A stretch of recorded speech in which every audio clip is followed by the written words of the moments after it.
மாணவர்கள் அகாடமிக் பிரஷர்னால இந்தியாவிலே இரண்டாவது மாநிலமாக தமிழ்நாடு இருக்குது.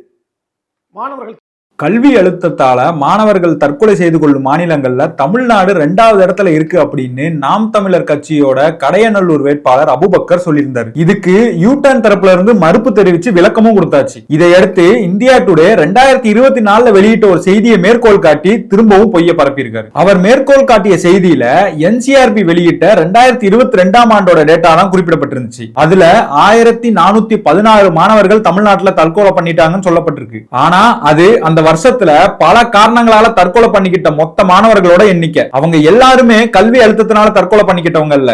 அந்த 1416 பேர்ல குடும்ப பிரச்சனை, காதல், நோயின்னு போன்ற பல காரணங்களுக்காக தற்கொலை செஞ்சிருக்காங்க. இதெல்லாம் NCRB டேட்டாலேயே தெளிவா இருக்கு. சோ கல்வி அழுத்தம் மற்றும் தேர்வுல ஃபெயில் ஆயிட்டதால தற்கொலை செஞ்சுக்கிட்ட மாணவர்களோட மொத்த எண்ணிக்கை எவ்வளவுன்னு பார்த்தோம்னா 121 பேர். மாணவர்களா இருக்கிறவங்க சின்ன வயசுல தற்கொலை பண்ணிக்கிட்டாங்கன்னா அது கல்வி அழுத்தத்தால மட்டும்தான் இருக்கும் அப்படின்னு அபுபக்கரை யாரோ நம்ப வச்சிருக்காங்க. ஆனா ஒரிஜினல் டேட்டா அப்படி இல்ல.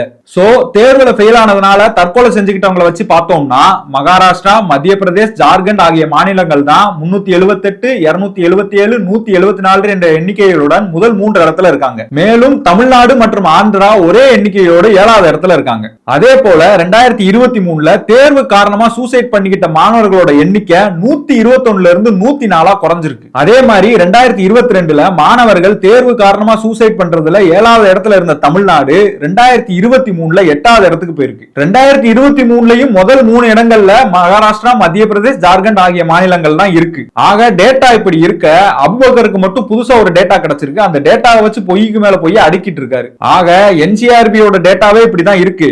ஆனா அபுபக்கருக்கு ஒரு டேட்டா கிடைச்சிருக்கு போல அந்த டேட்டா வச்சு பொய்க்கு மேல பொய்ய அடிக்கிட்டு இருக்காரு.